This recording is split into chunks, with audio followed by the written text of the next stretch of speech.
Alhamdulillah. Allahumma salli ala Muhammad wa ala ali Muhammad. Bapak Ibu jamaah sekalian yang dimuliakan Allah Subhanahu wa taala, harus kita fahami satu hal, terutama dalam perbedaan pendapat dalam soalan fikih. Perbedaan pendapat itu salah satu hikmah dan sunnatullah. Kenapa ada perbedaan pendapat? Karena pemahaman dan fikiran manusia berbeda.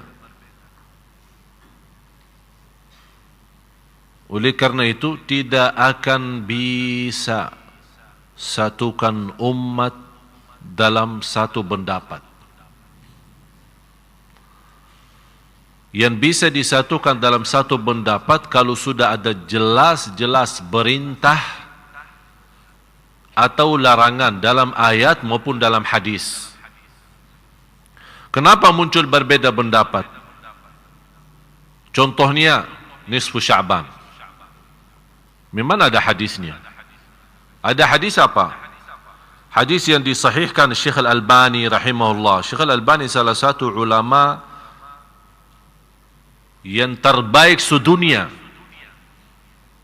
yang sudah diakui sebagai ulama ahli hadis, teliti hadis ini dan beliau menyampaikan hadis ini sahih. Dan riwayat bermacam, ada Musnad Ahmad bin Hanbal, ada Musannaf Ibn Syaibah, ada Tabarani, ada Baihaqi, banyak riwayat. Yang di situ Rasulullah SAW menjelaskan, Inna Allah la yattali'u, Allah Subhanahu wa taala memandangkan atau melihat amalan-amalan hamba. Di riwayat Allah melihat hamba-hambanya di malam nisfu Sya'ban dan Allah mengampuni semua dosa-dosanya kecuali dua orang. Yang pertama yang berbuat syirik, itu tidak diampuni Allah SWT. Kalau dia taubat, ya jelas dengan taubat Allah ampuni. Yang kedua musyahin. Musyahin itu seorang penahan marahannya atau penahan dendamnya. Atau termasuk juga orang-orang yang suka menebar fitnah. Adu domba, isu orang sana, isi sana. Jadi perbuatannya tidak sesuai, malah dia memfitnahkan supaya ini berpisah umat, berpecah umat. Ini juga termasuk orang yang tidak diampuni Allah Subhanahu wa taala. Jadi lewat hadis ini jelas-jelas menyampaikan keutamaan dan kemuliaan malam nisfu Sya'ban. Di situ ini hanya satu-satunya hadis dalam bermacam riwayat. Disitulah muncul perbedaan karena malam nisfu Sya'ban malam utama atau malam agung. Di situ Allah mengampuni dosa-dosa hambanya. Boleh enggak menghidupkan malam ini dengan salat malam? Ini muncul perbedaan. Kenapa muncul perbedaan? Karena memang tidak ada hadis yang kuat seperti ini yang menjelaskan jagalah salat malam di nisfu Sya'ban. Kalau memang tidak ada hadis yang memerintahkan menghidupkan nisfu Sya'ban dengan salat malam, boleh enggak kita lakukan? Jawab. Kenapa boleh tapi tidak ada perintah? Tidak ada larangan. Kenapa tidak ada larangan? Karena Rasul sudah menjelaskan keutamaan malam nisfu Sya'ban yang kita sudah sepakati hadisnya sahih. Kalau memang ada selebih itu, ini kan kewajiban, ini tugas Rasul. Kalau ada lebih daripada itu yang tidak boleh dilakukan, pasti Rasul tidak akan diam. Bisa Rasul berkata, malam nisfu Sya'ban memang malam agung, diampuni Allah dosa semua hambanya kecuali musyrik dan musyahin. Tapi jangan-jangan lakukan salat malam. Kalau tidak ada jangan-jangan di sini, inilah yang membuat muncul perbedaan pendapat. karena malam itu adalah malam agung, apakah boleh kita menghidupkan? Ada yang baca Quran, ada yang salawat, ada yang zikir, ada yang salat malam. Yang punya dasar, alasannya Rasul tidak lakukan, silahkan. Anda tidak mau lakukan dengan dasar Rasul tidak lakukan salat malam khusus di malam nisfu Sya'ban, ya silahkan Anda tidak usah salat malam. Ini Anda punya dasar kan? Tapi tidak boleh Anda mengingkari orang lain salat malam. Karena Rasul sendiri tidak pernah ingkari. Rasul sendiri tidak pernah melarang. Yang mau salat malam silahkan, yang mau tidur, ya silahkan. Kenapa diributkan? Ini masalahnya. Apapun bersoalan yang belum disepakati, ini harus difahami Bapak Ibu ya. Hafal ini kalau bisa, bukan hanya difahami, dihafal. Apapun bersoalan dalam fikih tidak disepakati oleh ulama, ijma', faham ijma'? Sepakat. Tak ada satu pun yang keluar dari dana sepakatan itu. Kalau belum ada sepakatan dari ulama, umat itu masih dalam kebebasan. Yang mau A boleh, yang mau B boleh, yang mau D boleh. Tapi, dan juga harus difahami, tidak akan bisa ada sepakatan antara ulama kalau tidak ada ayat dan hadis yang kuat, yang tidak bisa muncul berbeda tafsiran. Kenapa bisa muncul perbedaan? Ini kan ada Syafi'i, Maliki, Hanafi, kan? Imam Syafi'i muridnya siapa? Imam Maliki. Tapi kenapa dia berbeda sama gurunya? Karena beda pemahaman. Gurunya bawa Quran dan hadis kan? Imam Syafi'i bawa apa? Injil dan Taurat. Sama, Quran dan hadis. Dia menghormati gurunya, tapi mohon maaf, anak punya pemahaman beda. Ini kan kemampuan fikiran manusia. Apalagi dikenal Imam Syafi'i sebagai orang ulama yang cerdas, termasuk dari sisi bahasa. Kalau Imam Malik lebih kuat ilmunya di sisi hadis, kalau Imam Syafi'i lebih kuat di sisi fikih. Ya di situ kelebihan masing-masing. Ini kan karunia Allah. Di situ orang yang punya kelebihan isi di sini, yang isi di situ umat baru bisa bersatu. Tapi jangan orang merasa diri, anak yang benar, yang lain salah. Anak dah mau tahu. Ada yang megang tokohnya, katanya, anak dah mau tahu selain qala Allah, qala Rasul. Yang menyampaikan kepada kita qala Allah dan Rasul siapa? Iman kita sudah waktu turunnya wahyu, kita ada di situ. Ada enggak? Kalau kita bilang tidak mau tahu selain qala Allah, qala Rasul, yang membawakan kepada kita qala Allah dan Rasulnya siapa? Ulama kan? Dan Rasul sudah menjelaskan ulama para waris, ahli waris dari para Nabi. Mewariskan Nabi, artinya ilmu Nabi, para Nabi diwarisi oleh ulama. Ulama yang meneruskan, menjalankan. Beda masa, beda zaman, beda budaya, beda pemahaman, beda mazhab. Ini semua pengaruh dari zaman dulu sampai sekarang. Apalagi munculnya yang menjadi bahasan saya di majalah insyaAllah bulan Ramadan. Tanggal 1 Ramadan sudah terbit majalah Ramadan. Saya khusus di situ membahas supaya Bapak Ibu juga mengerti kondisi yang setiap tahun kita hadapi. Sampai orang bingung, mau ikut Muhammadiyah atau ikut pemerintah, mau puasa duluan atau belakangan. Malah saya bertemu seorang jamaah, dia salat lebaran 3 kali, Idul Fitri. Tanggal 28 karena dia ikut Naqsyabandiyah. Naqsyabandiyah apa di kampung mana itu? Kemudian dia ikut Muhammadiyah dan juga ikut pemerintah. Katanya kan itu namanya salat. Ya udah, tidak apa-apa, biar sama-sama. Kadang-kadang dia puasa tapi ikut salat lebaran. Ini kan sebenarnya salah satu persoalan yang Kalau orang ulama pasti mengerti perbedaan itu. Tapi yang kasihan awam. Kan tambah bingung. Sekarang saya ikut siapa? Mau ikut ini atau ikut ini? Mana yang benar ini? Malah kadang-kadang kita lihat ada orang dari luar pun dia ikut negerinya. Dia orang asing, oh pusing di Indonesia tidak jelas. Udah, dia dari mana? Dari Mesir. Udah saya ikut Mesir aja. Padahal dia tinggal di. Ini insyaAllah menjadi bahasan saya di majalah. Nanti insyaAllah kalau Bapak Ibu berkenan nanti dapat majalah Ramadan itu. Nanti di situ akan mendapatkan. Saya kumpulkan di situ semua perbedaan. Dan dasar saya bahas sedetil-detilnya, saya dalami semua supaya Bapak Ibu ngerti. Nanti ujungnya kesimpulannya apa. Supaya harus Bapak Ibu menurut saya, inilah saatnya jamaah kita ini, umat Islam di Indonesia, dinaikkan kualitas ilmunya. Naik, harus faham.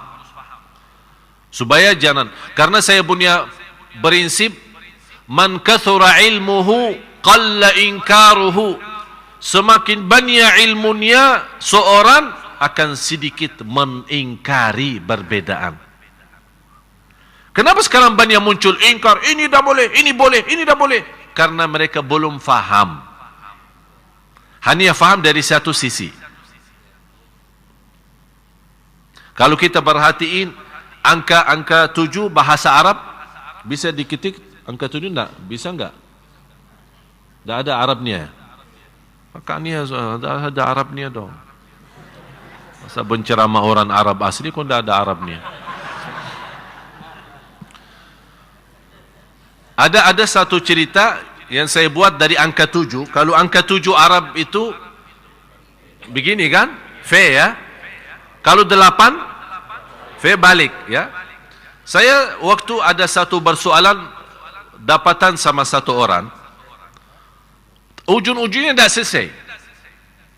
Udah saya bilang begini. Saya tulis angka 7 V ya. Saya di posisi di sini, beliau di situ. Pak, tolong bacain 8. Maaf Pak, saya lihat 7. Maaf Syekh salah. 8. Maaf, inti belum faham. 7. Ribut 8, 7, 8, 7. Habis itu dia bosan. Belum faham ya apa yang saya maksud. Enggak. Udah begini. Karena inti megang pendapat ente, ana megang pendapat saya. Tidak akan nyambung. Udah begini aja. Tolong Pak Bindah datang sini tolong sama saya sebelahan. Biar kita jadi sahabat. Begitu dia datang, ayo bacain apa? 7. Udah, ajak saya ke sana biar kita sama-sama sahabatan. Tapi di sebelah sana. Ayo. 8. Ternyata kata inti benar, kata ana juga. Kenapa ribut? Cuma masalahnya perlu kita sedikit memposisikan diri di mana. Padahal sebenarnya dua-duanya benar. Tidak ada yang bawa kufur. Kita udah yang buat nisfu Sya'ban kafir masuk neraka. Alhamdulillah dah sampai masuk neraka. Jadi cuma masalahnya ada sedikit karena memang dah ada ayat ya ayyuhalladzina amanu jagalah salat malam nisfu Sya'ban atau tidak ada perintah, tapi di sisi lain tidak ada larangan. Itu aja. Karena di sini inti tidak menerima perintah, saya tidak menerima larangan karena prinsip Rasulullah SAW ada perintah atau larangan. Dan banyak hal yang lain seperti itu. Dan tidak ada dasar kuat alasannya kita tidak boleh lakukan kecuali yang dicontohkan oleh Rasul. Ada orang berkata, kenapa bikin begini? Apakah dicontohkan oleh Rasul? Saya pernah duduk di masjid megang tasbih. Saya suka kalau megang tasbih, saya suka diam-diam ya. Saya itu mau buat apa tunjukin orang? Pas live di TV ditunjukin tasbihnya. Oh, Masya Allah ahli tasbih. Ya, ahli tasbih sendiri, jangan di hadapan orang. Jadi kalau saya lagi duduk sendiri, saya suka megang tasbih. Tapi saya tunjukin ke orang. Tapi kebetulan pas ada orang sebelah saya, lihat tasbih. Langsung negur saya. Mohon maaf Syekh, saya rasanya tidak enak. Apa? Tasbih bid'ah.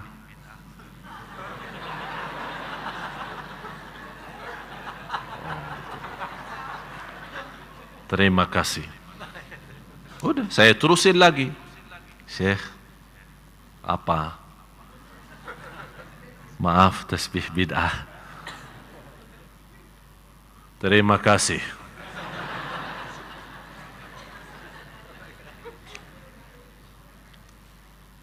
Kan kita orang Islam, tak boleh melanggar Rasul. Jadi gimana ya? Kan Rasul tak pernah megang tasbih. Jadi bid'ah kan?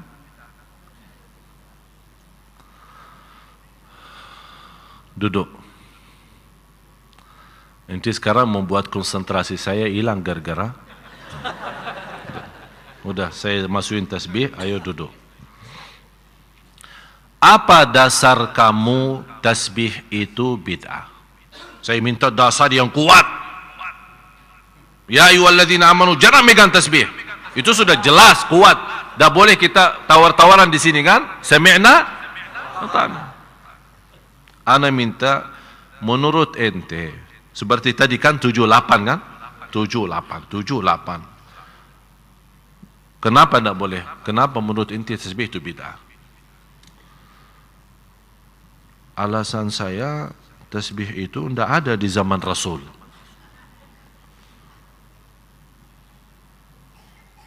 Itu aja dasarnya.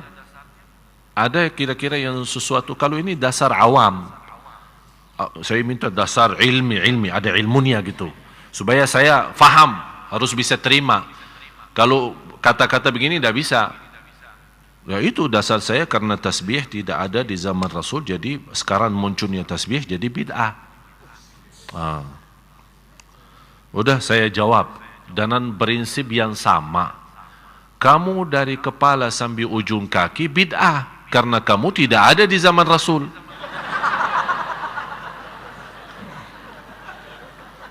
Kan prinsip yang sama. Apakah ini bisa jadi dasar? Banyak hal yang tidak ada di zaman Rasul. Banyak. Dalam hal ibadah maupun di luar ibadah. Apakah kita semua menjadi bid'ah?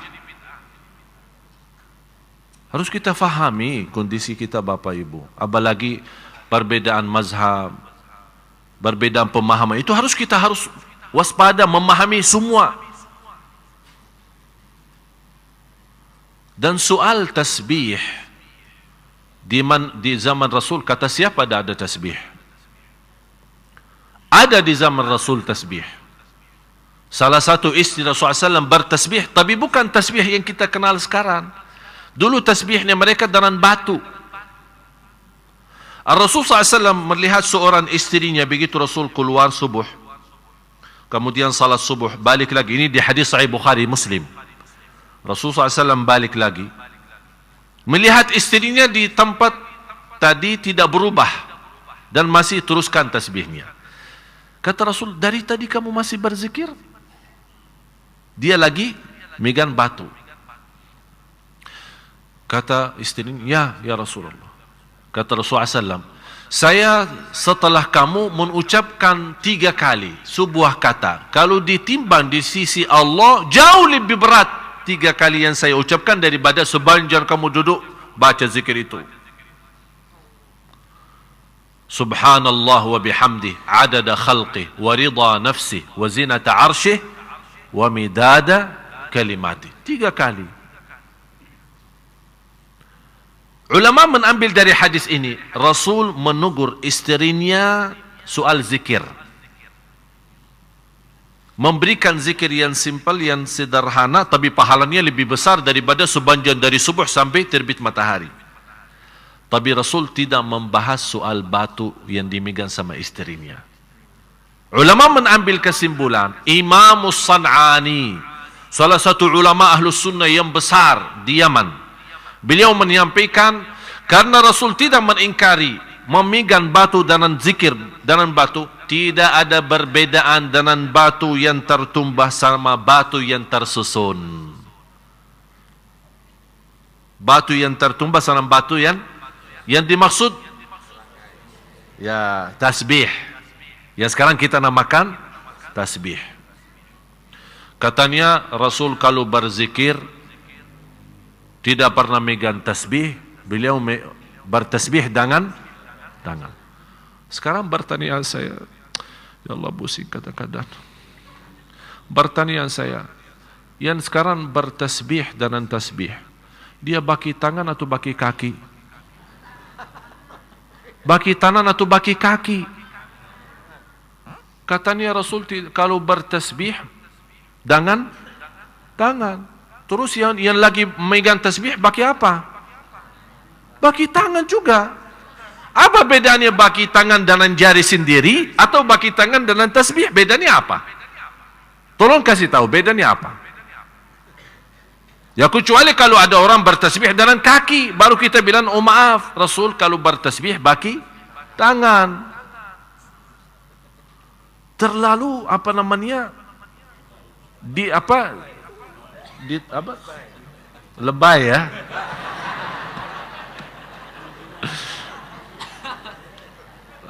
Bapak Ibu, ada satu kaidah Rasulullah SAW punya prinsip. Kalau ditawarkan dua hal, ada yang terbaik, terbaik itu sudah nomor satu yang terbaik. Ada yang termudah. Kira-kira Rasul milih yang mana? Tahu kenapa? Padahal ada yang lebih baik daripada yang mudah itu.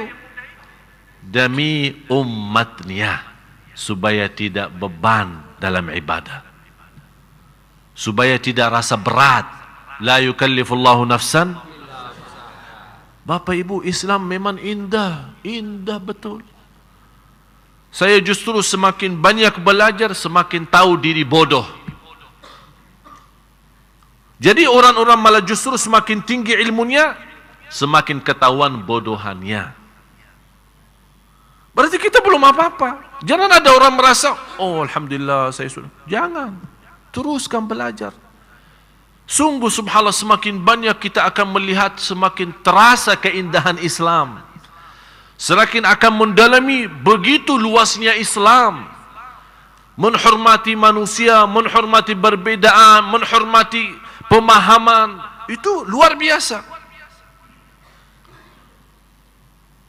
Dan kita tetap Bapak Ibu kembali kepada Al-Quran dan Sunnah. Dan bagaimana kita bisa memahami Al-Quran dan Sunnah kecuali dengan ulama? Siapa yang bisa faham Quran dan Sunnah? Ya ulama. Oleh karena itu ulama harus betul-betul yang takwa, yang ikhlas, amanah. Begitu dia memimpin jamaah, dia terangkan. Jangan Bapak Ibu memahami, kalau saya di posisi, saya tidak memerintahkan jaga salat malam nisfu Sya'ban, dan saya tidak larang. Yang mau silahkan, yang tidak mau silahkan. Prinsip saya seperti itu. Saya ikut sahabat sejak dulu. Tabi'in yang sudah bertemu dengan sahabat seperti Al-Hasan Al-Basri rahimahullah. Saya punya sanad, dapat sanad dari guru ke guru, silsilah, tahu sanad silsilah, megang tasbih sampai Imam Hasan Basri. Sampai Imam Hasan Basri. Imam Hasan Basri itu gurunya, guru beliau adalah sahabat Rasulullah SAW. Jadi salah satu pendapatnya beliau misal seperti kunut. Ini juga termasuk salah satu yang dipersoalkan. Kunut subuh boleh atau tidak boleh. Malah ada yang terlalu lebay ya. Betul. Terlalu lebay.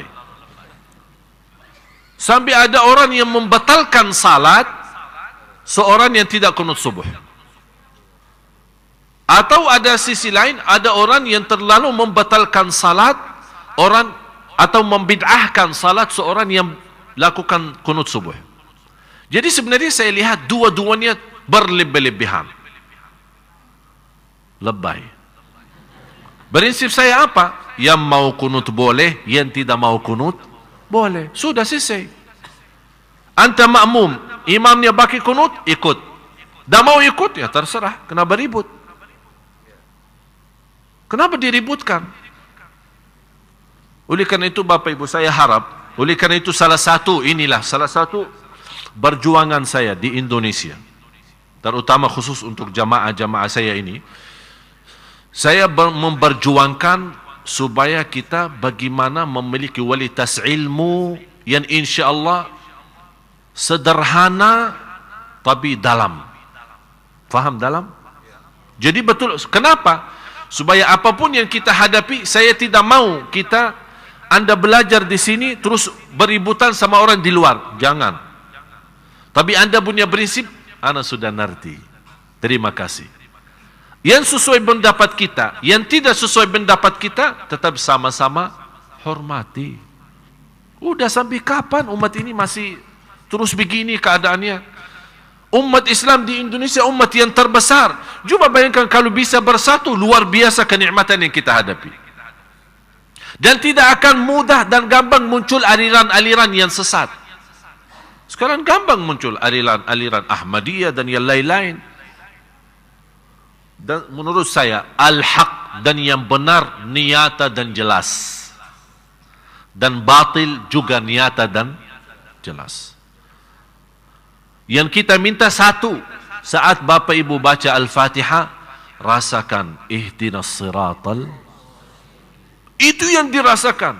Ya Allah, memang sekarang Indonesia lagi menghadapi bermacam-macam pemahaman, perbedaan, sampai tertanam kebencian, tertanam bermusuhan. Ihdinas siratal mustaqim. Ya Allah, berilah kepada di antara semua yang sudah menghadapi persoalan ini sampai membuat umat bingung, malah orang bisa tersesat. Ya Allah, selamatkan. Dengan apa? Ihdinas siratal mustaqim. Jadi Bapak Ibu, begitu Anda lagi salat, tolong kalau bisa apalagi lagi salat sunnah, boleh stop sebentar ya. Maksud saya stop apa? Begitu Anda baca ihdinas siratal mustaqim, stop sejenak ya, sebentar aja, rasakan, hayati, supaya di dalam salat kita bisa betul termasuk kita bukan hanya salat biasa, tapi isi daripada salat bermunajat, memohon, ya Allah, umat ini sudah berantakan, saling menyesatkan, saling membidahkan, ya Allah, ihdinas siratal mustaqim. Ya Allah, saya tidak mau menjadi orang tersesat, tidak mau jadi orang hati hitam gara-gara perbedaan. Silahkan ada perbedaan, tapi jangan ada perbedaan hati.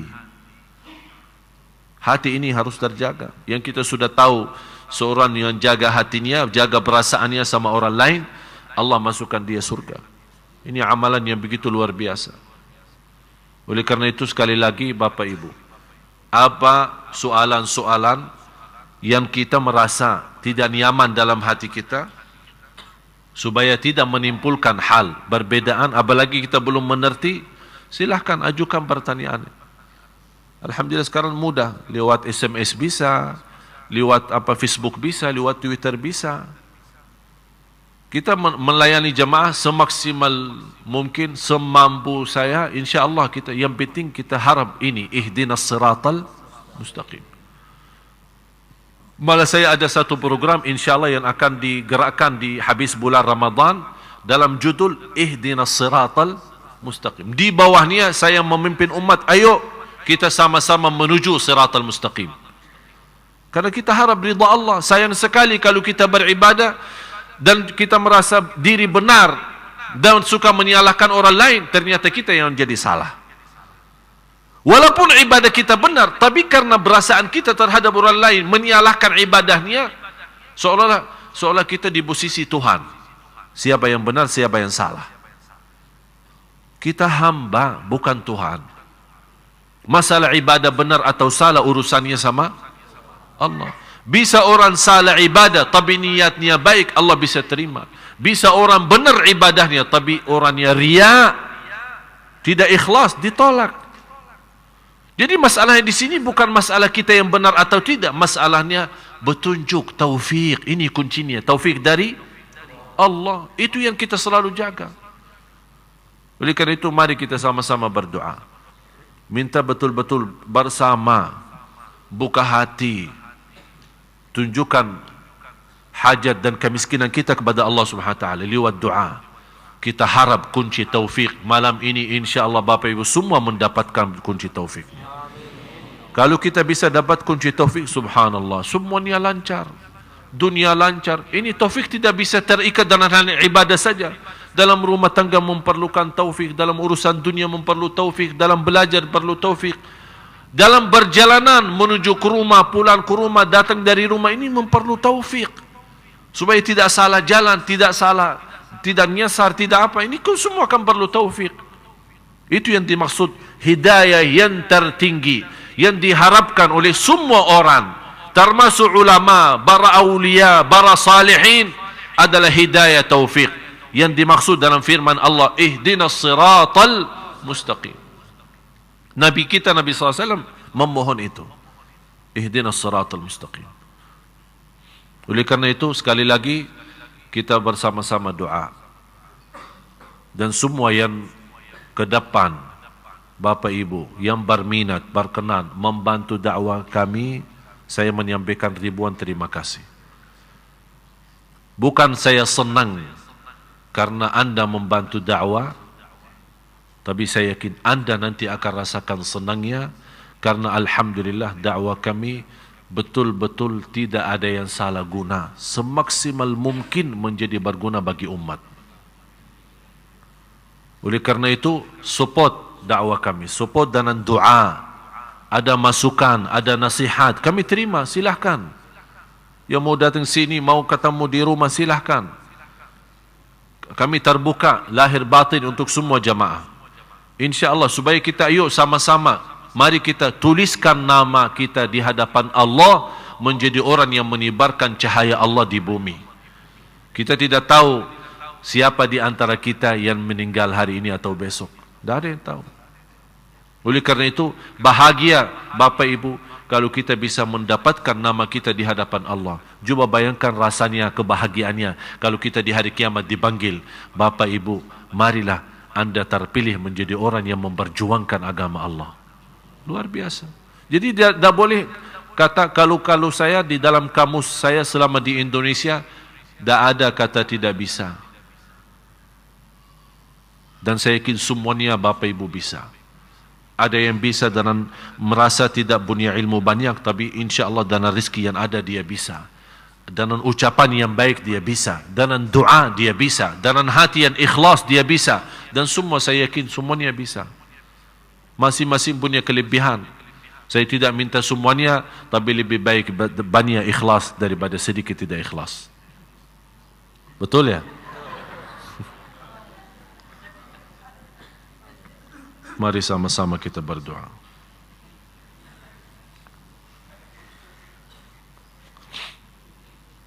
Ini ada tadi beberapa pertanyaan, tapi kita, ya umumnya apa ya, karena pertanyaan banyak juga dalam nisfu Sya'ban ya. Ada yang terkait dengan itu, mudah-mudahan insyaAllah pertemuan hari Ahad yang akan datang, tanggal 7 Juli, sebagaimana janjian saya, kuliah duha, jam 7 pagi, InsyaAllah saya khususkan bahasannya persiapan Ramadan. Apa yang wajib kita penuhi, amalan-amalan, fikih-fikihnya, supaya kita masuk dengan ibadah yang mantap, supaya tidak ada yang keliru, dan supaya betul-betul kita manfaatin, karena kita tidak tahu Bapak Ibu, Ramadan yang akan datang, Anda sendiri tahu, tahun kemarin ada keluarga kita, ada jamaah kita yang bersama kita, tapi tahun ini sudah dipanggil oleh Allah duluan. Kita tidak tahu.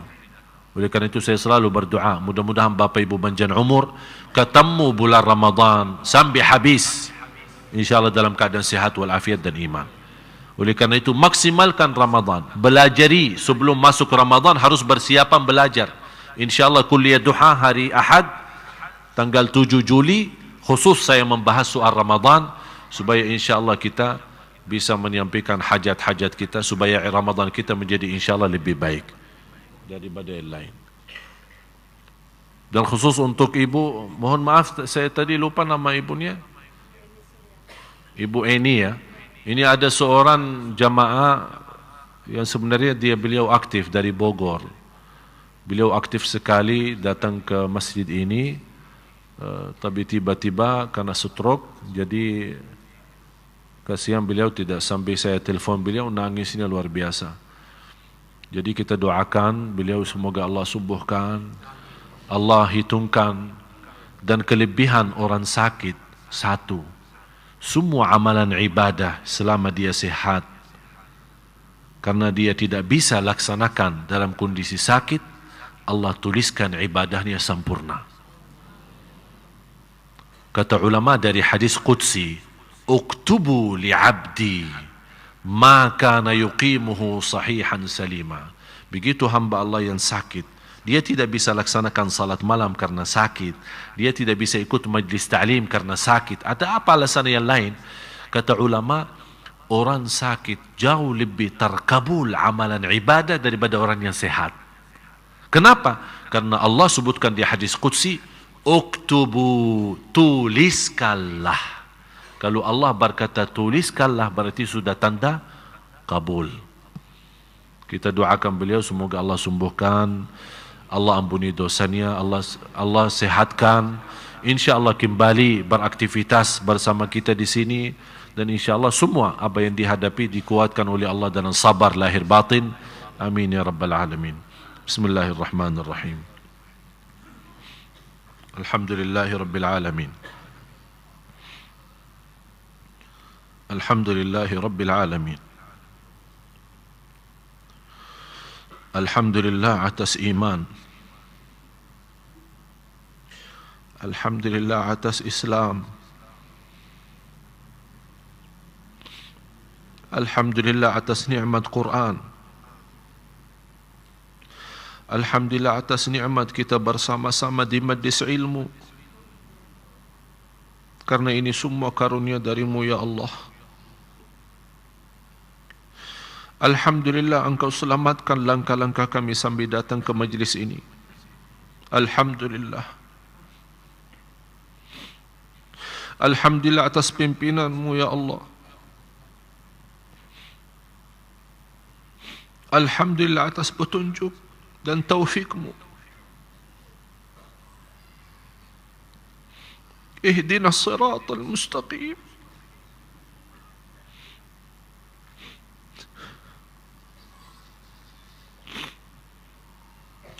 Ihdinas siratal mustaqim.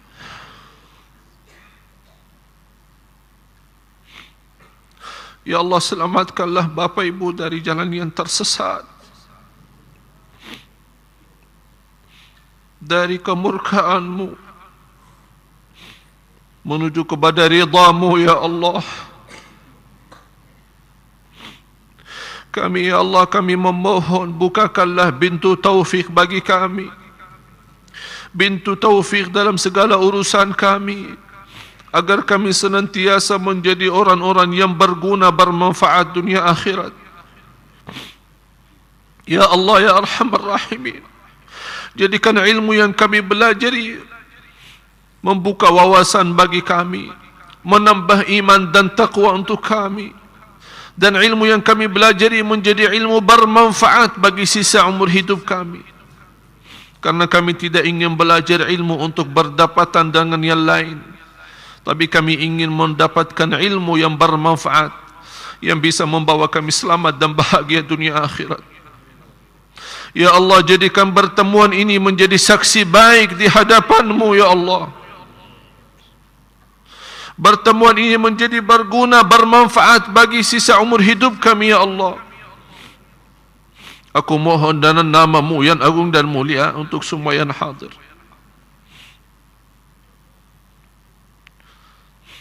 Ya Allah, ampuni segala dosanya.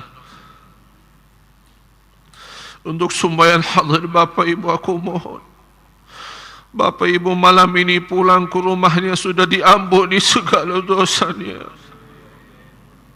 disucikan hatinya, dibersihkan jiwanya, agar menyambut bulan puasa dalam kebersihan lahir batin ya Allah ya Arhamar Rahimin. Ya Allah, jadikan titisan air mata kami di malam ini yang melamatkan kami dari siksa neraka Jahannam. Karena kami belajar di hadis Rasul, yang nangis karena Allah akan diselamatkan dari neraka Jahannam.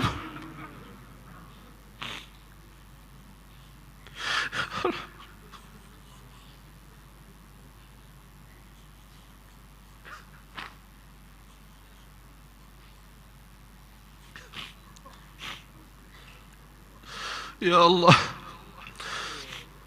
kami memohon kepadamu ya Allah segala kemudahan lahir batin agar kami menjadi ahli ibadah, menjadi ahli syukur, menjadi ahli sabar, agar sama-sama kita mendapatkan ridhamu ya Allah ya Arhamar Rahimin.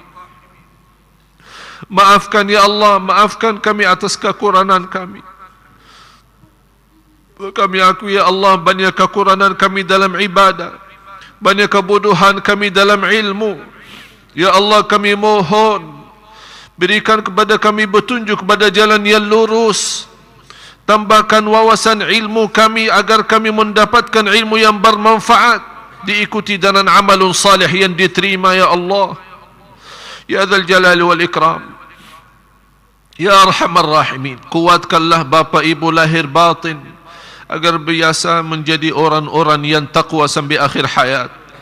Ya Allah, pelihara keluarga kami, anak cucu kami yang menjaga nama baik keluarga kami, anak cucu kami salih salihah, anak cucu kami menghafal Al-Quran, anak cucu kami ya Allah dilindungi dari segala kejahatan, dari segala keburukan. Ya Arhamar Rahimin, berikan kepada kami ya Allah rumah tangga sakinah mawaddah rahmah, dan berikan kepada kami kekuatan lahir batin agar kami menghadapi ujian dalam rumah tangga kami. Ya Arhamar Rahimin, ya Dzal Jalali wal Ikram. Ya Allah, selamatkan langkah-langkah kami menuju husnul khatimah, menuju husnul khatimah, menuju husnul khatimah. Ya Arhamar Rahimin. Ya Allah, berkahi sisa bulan Sya'ban, berkahi bagi kami sisa bulan Sya'ban. Sambikanlah kami dalam keadaan sihat wal afiat dan iman kepada bulan Ramadan. Ya Allah, berikan kepada kami bulan Ramadan yang indah bagi kami tahun ini ya Dzal Jalal wal Ikram. Karena kami tidak tahu apakah Ramadan kali ini menjadi yang terakhir bagi kami. Kalau memang yang terakhir ya Allah, jadikan Ramadan itu yang terbaik bagi kami ya Allah. Terimalah ya Allah segala perjuangan kami, program-program kami mendatangkan imam-imam dari Madinah ya Allah, agar menjadi bermanfaat untuk negara Indonesia, menjadi berkah bagi umat Islam di Indonesia ya Allah ya Dzal Jalal wal Ikram. Dan terima segala perjuangan bapa ibu menjadi sedekah jariyah ya Arhamar Rahimin. Ya Arhamar Rahimin, اغفر لنا ولوالدينا وارحمهم كما ربونا صغارا واغفر لجميع المسلمين والمسلمات والمؤمنين والمؤمنات الأحياء منهم والأموات إنك سميع قريب مجيب الدعوات ويا قاضي الحاجات. Ya Allah, bagaimana Engkau memberikan kepada kami kemudahan sama-sama berkumpul di majlis ilmu di masjid ini ya Allah. Ya Allah,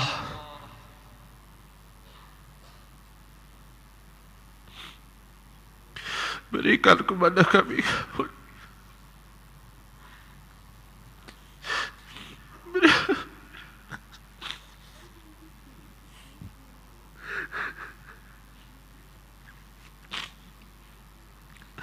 berikan kepada kami kemuliaan. Jumpa lagi di surga-Mu ya Allah. Jumpa lagi di surga-Mu ya Allah. Tidak ada di antara bapak ibu yang terpisah masuk neraka. Kami ingin berkumpul kembali di dalam surga-Mu ya Allah ya Arhamar Rahimin.